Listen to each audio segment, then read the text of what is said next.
Well, President Ranil Wickremesinghe meanwhile expressed his regret to the Japanese government for the suspension of the light rail transit project, which was being implemented with Japanese funding.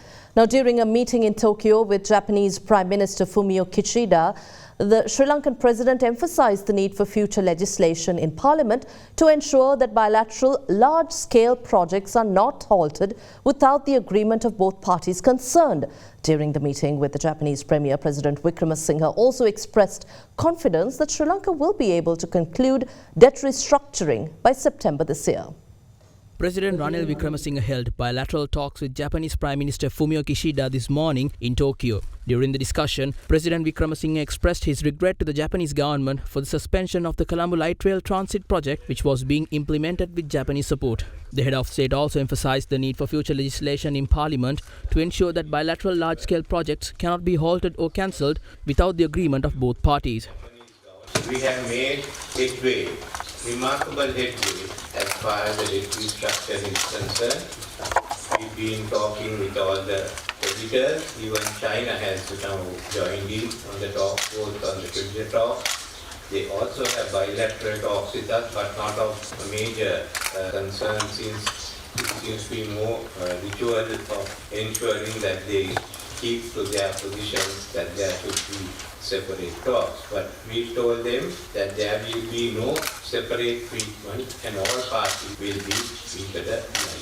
So I should be able by September or November the latest to conclude the debt restructuring talks. So that would mean the end of that phase of Sri Lanka's economic crisis. And we have to get ahead of it. And again, I have come here to formally express our regrets over the manner in which relations with Japan were conducted in the last few years. Before I came, after long discussions in Cabinet on the options, we will now bring a law to Parliament where mega projects like the projects that involve LRT and others once has to be tabled in Parliament, and there has to be annual reports of progress, and it cannot in any way be amended or cancelled unless there is agreement on both sides. So that law will be, once the law is in place, that will give assurance that we are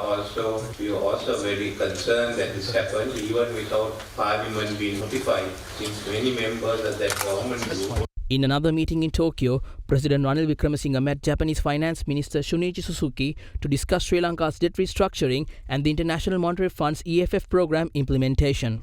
Subsequently, President Wickremesinghe met with Japanese Foreign Minister Yoshimasa Hayashi, focusing on strengthening long-term bilateral relations between Sri Lanka and Japan, including increased cooperation in economic and cultural fields. President Ranil Wickremesinghe and former Prime Minister of Japan Yasuo Fukuda attended a breakfast meeting organized by the Japan-Sri Lanka Association. According to the President's office, the President briefed the former Prime Minister of Japan on the ongoing recovery program in Sri Lanka. Furthermore, meetings were also held between the former Prime Ministers of Japan Taro Aso, Yoshihide Suga and President Ranil Wickremesinghe, focusing on potential steps to strengthen the existing close and friendly relationship with Sri Lanka.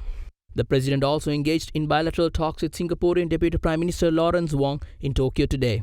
During the meeting, President Wickremesinghe had reaffirmed Sri Lanka's commitment to implementing Singapore Free Trade Agreement.